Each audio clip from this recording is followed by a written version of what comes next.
Sosok putra bungsu Presiden Jokowi ini mendadak jadi perbincangan usai muncul poster dirinya disandingkan dengan Budi Satrio Djuandono. Secara pengalaman politik, Kaisang tercatat sebagai Ketua Umum Partai Solidaritas Indonesia sejak 25 September 2023. Di luar ranah politik, Kaisang berprofesi sebagai pengusaha makanan dan pembuat konten atau konten kreator YouTube. Tahun ini Kaisang yang lahir di Surakarta baru akan genap berusia 30 tahun pada 25 Desember nanti. Senyum-senyum terbaiknya. Di tengah rencana Gerindra mengusung Kaisang maju di Pilgub Jakarta, Mahkamah Agung mengabulkan gugatan syarat usia calon kepala daerah yang tidak harus 30 tahun melalui putusan nomor 23P/HUM tahun 2024. Gugatan dilayangkan Ketua Umum Partai Garuda Ahmad Ridha Sabana yang juga merupakan adik kandung Ketua DPD Gerindra DKI Jakarta Ahmad Riza Patria. Putusan MA itu membuat Kaisang berpeluang untuk maju Pilgub.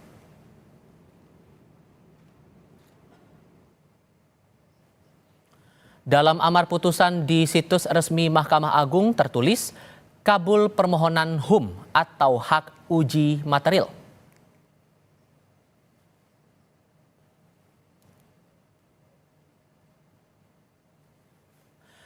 Perlu dipahami saudara bila merujuk pada pasal 4 ayat 1 huruf D, huruf delta, peraturan KPU nomor 9 tahun 2020 tentang pencalonan pemilihan gubernur dan wakil gubernur, bupati dan wakil bupati dan atau wali kota atau wakil wali kota tertulis berusia paling rendah 30 tahun untuk calon gubernur wakil gubernur dan 25 tahun untuk calon bupati wakil bupati atau calon wali kota wakil wali kota terhitung sejak penetapan pasangan calon yang berlangsung pada 22 September.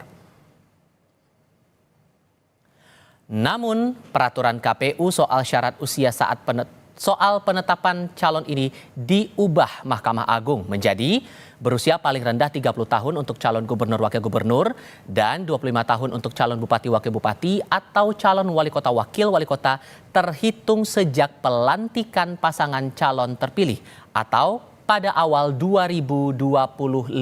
Pada saat itu usia Kaisang sudah genap berusia 30 tahun.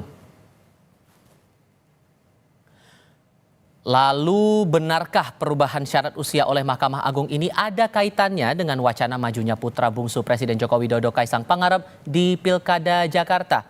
Kami akan bahas bersama dengan para narasumber. Bergabung saat ini dosen STHI Jentera Bivitri Susanti dan Ketua Umum Relawan Lisan yang juga Ketua Bidang Hukum DPP Partai Gerindra Hendar Samarantoko. Selamat sore semuanya, apa kabar? Selamat sore. Terima kasih seluruhnya sudah bergabung dalam diskusi kami kali ini.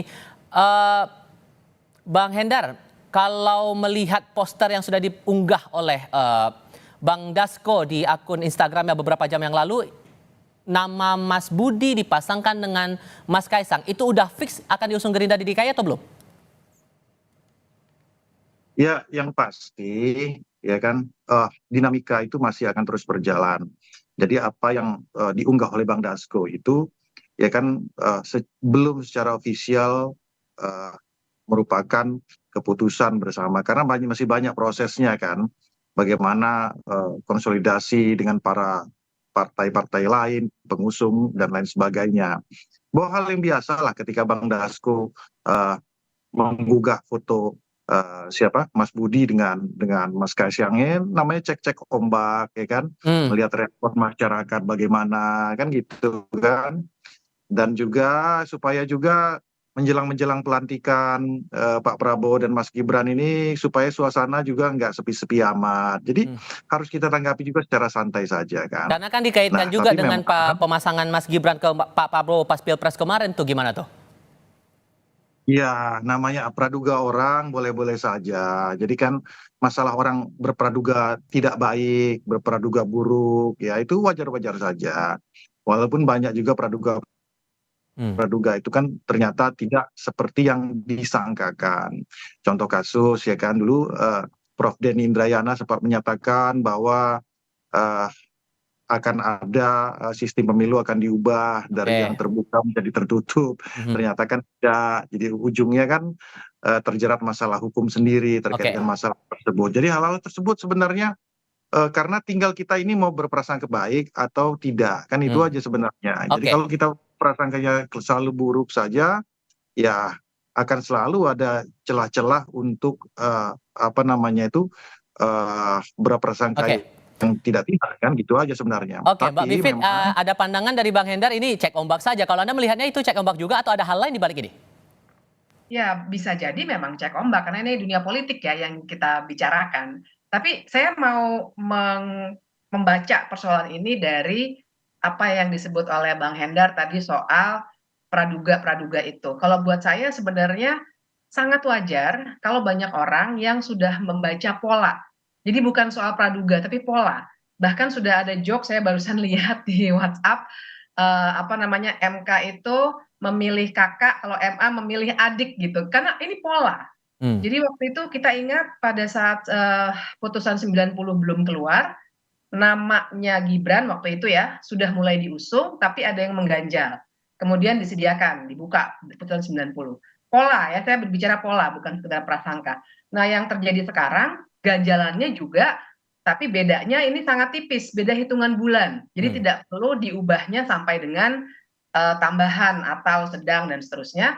Tapi sekarang tinggal apakah mau sejak penetapan pasangan calon atau sejak pelantikan. Karena bedanya kalau saya tadi hitung-hitung sekitar 3 atau 4 bulan saja. Nah, jadi buat saya itu yang dibaca oleh publik, bahkan sudah dijadikan olok-olok. Jadi wajar, jadi tidak bisa dicegah gitu ya, pandangan-pandangan seperti ini karena polanya sama. Termasuk pola momen mengunggah konten itu oleh Pak Dasko dengan momen penetapan putusan dari MA itu tadi soal keputusan peraturan KPU itu. Anda membacanya juga begitu? Iya, dan saya juga harus melihat, kita juga semua harus melihat isi putusannya.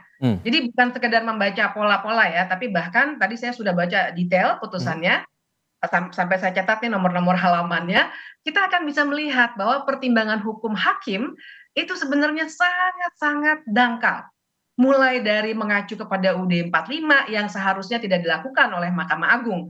Karena Mahkamah Agung itu menguji peraturan perundang-undangan di bawah undang-undang terhadap undang-undang, bukan terhadap UUD 45. Sampai dengan mengasumsikan bahwa ada original intent dari Undang-Undang 10 2016 itu yang mengatur pilkada. Itu katanya memang ada original intent soal mengakomodasi anak muda. Nah, sementara itu tidak pernah dijelaskan, misalnya gitu. Jadi ada penyimpulan yang terlalu terburu-buru. Jadi dari dangkalnya penalaran hukum itu kita sudah bisa boleh ya, sangat boleh mencurigai. Sebenarnya ada sesuatu yang bisa kita gali lagi dari keluarnya putusan seperti itu. Sudah dibaca nih polanya Bang Hendar dan ada juga yang bilang bahwa putusan MA ini sama seperti putusan MK nomor 90 tapi ini versi jilid 2-nya yang mengakomodasi putra dari Presiden Joko Widodo dan sekarang agendanya untuk agenda pilkada. Sejauh apa Gerindra merespon ini tapi jawabnya nanti ya. Kita tahan dulu, kita lanjutkan di segmen berikutnya. Usai jeda berikut. Bang Hendar, atas putusan MA soal syarat calon pilkada ini, ada yang melihat bahwa ini sifatnya sama kayak putusan MK nomor 90, mengakomodasi keluarga Jokowi untuk jadi peserta pilkada. Ngeresponnya gimana dari Gerindra sendiri ini, Bang? Ya sudahlah, nanti juga kalau ternyata ya kan, pada saatnya ternyata Mas Budi Jiwandono tidak berpasangan dengan Mas Kaisang, kan kecele sendiri gitu loh. Jadi hal-hal seperti ini udahlah, nanti kita lihat saja ke depannya bagaimana. Kalau bicara masalah pola, prasangka, dan lain sebagainya, saya juga nggak mau berasumsi apa-apa tentang masalah ini. Tapi kalau jadi pasangan sama Mas Kaisang gimana? Iya, enggak, gini. Kalau kami ya, fokusnya ini kan ke Mas Budi. Kader kami itu yang saat ini ya di top list untuk kita ajukan sebagai kepala daerah di DKI Jakarta ini adalah namanya Mas Budi Jiwandono. Siapapun wakilnya ini masih melihat kepada dinamika yang terjadi. Anda tahu sendiri kan saat ini ya kan bagaimana proses fluktuatifnya ya dinamisnya mempersatukan dua pasangan calon ini ya di pilpres di pilkada itu nggak segampang itu, nggak selinier itu, sangat cair sekali dan sangat dinamis sekali. Jadi hal-hal seperti ini nggak usah ditanggapi secara lebih mendalam lah ya. Kalau saya melihatnya gini juga dari sisi hukum ya, saya ngelihatnya gini ya. Jadi saya ngambil yang hal-hal yang positif-positif saja. Kan ada perubahan frasa itu ya. Artinya usia itu tetap di 30 tahun kan seperti itu ya untuk gubernur ya. dan 25 tahun untuk bupati dan wali kota. Oke. Kita melihatnya kan kepada filosofinya bahwa usia-usia tersebut kan dianggap matang untuk menjalankan tugasnya, kan gitu ya. Oke. Nah, ini kan frasa yang kan bahwa yang dirubah itu ya kan berusia 30 tahun sejak penetapan. Oke. Saya melihatnya begini aja, ngambil sisi positifnya aja ya, bahwa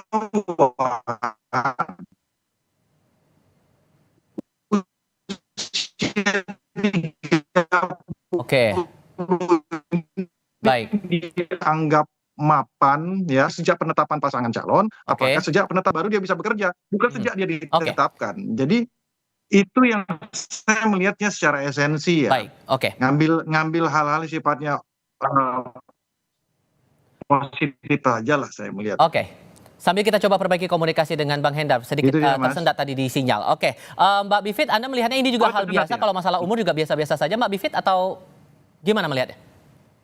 Ya ini justru buat saya jadi nggak logis ya, karena kalau saya membaca atau saya membahas hakimnya nih, 3 hakim ini, nggak logisnya karena kalau memang tujuannya adalah untuk anak muda, apa sih bedanya antara 3 bulan dengan 4 bulan? Maksud saya, kalau apa definisi anak muda?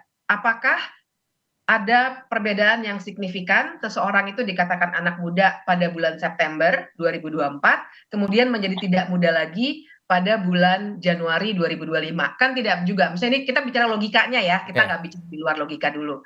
Nah, dan kalau saya sih menanggapi Bang Hendar, memang kita perlu memisahkan sih antara perilaku dari keluarga Pak Jokowi yang sekarang lagi disoroti ya, karena begitu banyak peristiwa termasuk pola ini yang tadi saya katakan sebagai pola, dengan urusan dari Partai Gerindra. Buat saya sayang juga kalau akhirnya ada pihak-pihak yang kecipratan begitu, perilaku-perilaku nepotisme seperti ini yang akhirnya akan jadi merusak suasana pilkada yang sebenarnya kita ingin menjadi lebih demokratis. Oke. Jadi di titik ini kita kritik dulu persoalan pola bagaimana kakak adik ini menggunakan 2 mahkamah untuk membukakan jalan untuk pemilihan. Kita lepaskan dulu dari pemasangan-pemasangan secara politik yang memang masih cair sampai sekarang. Dan Anda melihat bahwa ini ada upaya penyiapan yang sedemikian rupa untuk bisa memajukan Kaisang di pilkada itu?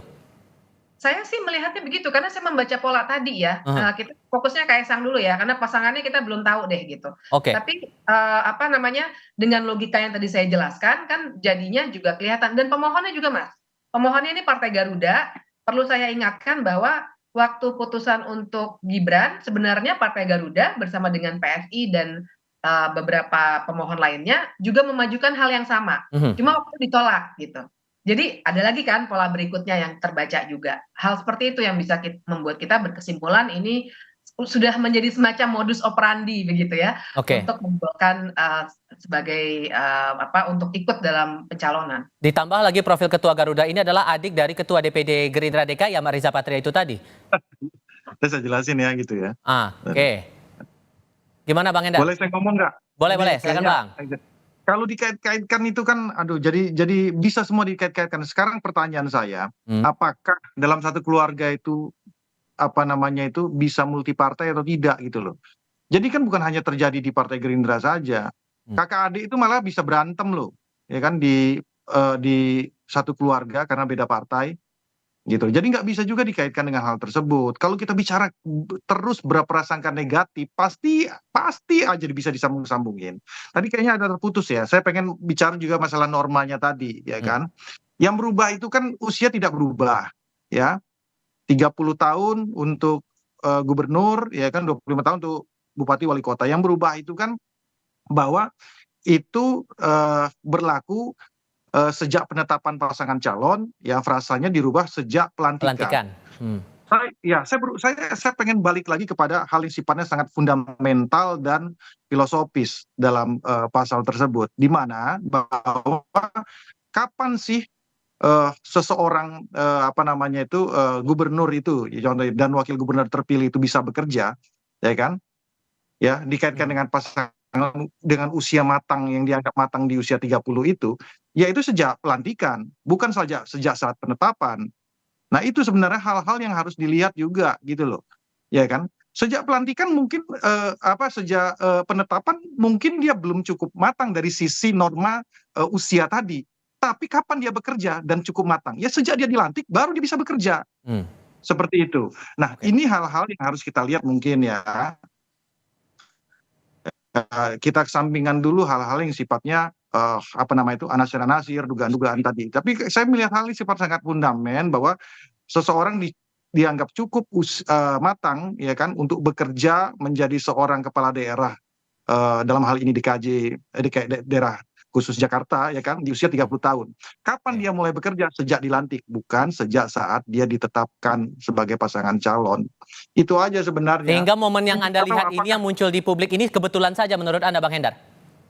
Ya kebetulan aja gitu loh. Jadi kalau ada apalagi menyeret-nyeret Partai Garuda dikaitkan dengan Arza Patria ya dengan Rida Sabana dan lain sebagainya, saya rasa terlalu jauh sampai ke arah situ gitu loh. Ya politis sekali, itu sangat politis sekali. Ya yang diuntungkan bisa jadi bukan kita juga kalau itu dianggap ada diuntungkan. Mungkin partai lain kan kalau Mas Kaisang pengen maju. Baik. Ya jadi ujungnya ini maksud saya oke lah Mas Kaisang bisa maju.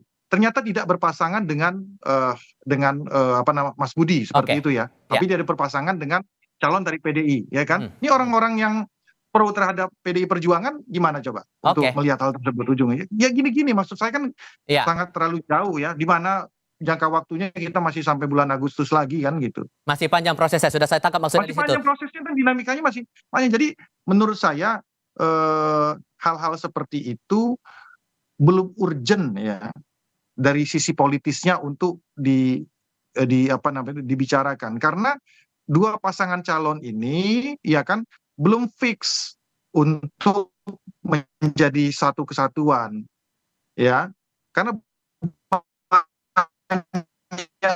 sekali nanti elemennya harus dipersatukan, dinamik mau jadi gubernurnya siapnya bagaimana, dan itu sangat sangat dinamis dan sangat liar menurut saya. Jadi gegabah juga kalau ada ada suatu anggapan atau tuduhan bahwa ini ada modus yang sama, ada tanda kutip ada operasi terhadap hal tersebut. Kita nggak akan sekonyol itu juga ya, dari Gerindra nggak akan sekonyol itu juga untuk melakukan hal tersebut, kayak gitu ya. Jadi hal-hal kayak gitulah ya kan. Tapi yang fix yang pasti bahwa Mas Budi Jiwandono kita ajukan ya kan menjadi top list untuk maju di Pilgub Jakarta, seperti itu dia, Mas.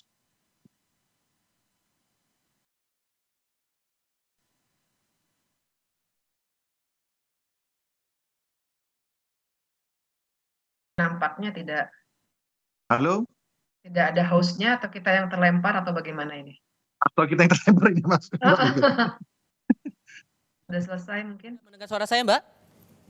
Oh, nah, ya. Oke. Nah, Mbak Bivit langsung saja, singkat saja untuk Anda terakhir. Apakah putusan MA ini sudah final dan mengikat menurut Anda? Oh ya, sudah final dan mengikat. Jadi nggak ada ini lagi, nggak ada upaya hukum yang lain. Upaya hukum lagi. Ya, Oke. Sudah final dan mengikat, tinggal prosesnya untuk berlanjut kemudian. Mbak Bivitri Susanti, terima kasih. Bang Hendar juga terima kasih sudah hadir dalam diskusi kami kali ini. Sehat selalu semuanya. Selamat sore.